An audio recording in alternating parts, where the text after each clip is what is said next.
Hi friends, ஒரு படம் release ஆவதற்கு முன்பே சாதனை பண்ண முடியுமா அப்படின்னு கேட்டால் இல்லைன்னு தான் சொல்லுவோம். அதுவும் ஓவர்சீஸில்.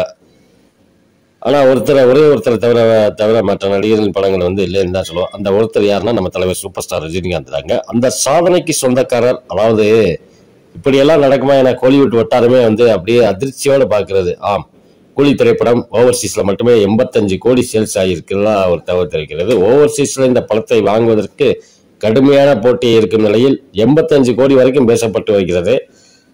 எவ்வளவு கோடினாலும் சொல்லுங்க, வாங்குறதுக்கு ரெடியா இருக்கும் அப்படின்னு 85 கோடி வரைக்கும் பேசியிருக்காங்களாமா. வேற எந்த தமிழ் படத்துக்கும் இல்லாத சாதனை. மேலும் ஓவர்சீஸ்ல தலைவரோட சாதனைகள் பற்றி ஒரு அப்டேட் கிடைச்சிருக்கு. அதில் கபாலி பார்த்தீங்கன்னா ஃபர்ஸ்ட் 34 கோடிக்கு சேல்ஸ் ஆயிருக்கு. பேட்டை 34.5 கோடிக்கும், தர்பார் 35 கோடிக்கும், 2.0 60 கோடி. ஏங்கப்பா, அதெல்லாம் ஹையஸ்ட். இது வரைக்கும் 2.0 தான் ஹையஸ்ட், 60 கோடி. அதுக்கப்புறம் பார்த்தீங்கன்னா அந்த சாதனையெல்லாம் முறியடிச்சு இப்போ கூலி திரைப்படம் 81 கோடிக்கு ப்ரீ பிஸ்னஸ்ல ரெக்கார்ட் பண்ணியிருக்கு. 81 கோடி. அதுவும் ஓவர்சீஸ்ல. என்னங்க இந்த மனுஷன் அப்பா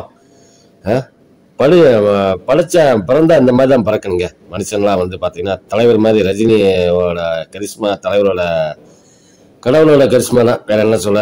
ஓகே ஃப்ரெண்ட்ஸ், தலைவர்னாலே ரெக்கார்டு தானே. இந்த வீடியோ பிடிச்சிருந்தா லைக் பண்ணுங்க, கமெண்ட் பண்ணுங்க, ஷேர் பண்ணுங்க. முக்கியம் சப்ஸ்கிரைப் பண்ண மறந்துடாதீங்க. மகிழ்ச்சி.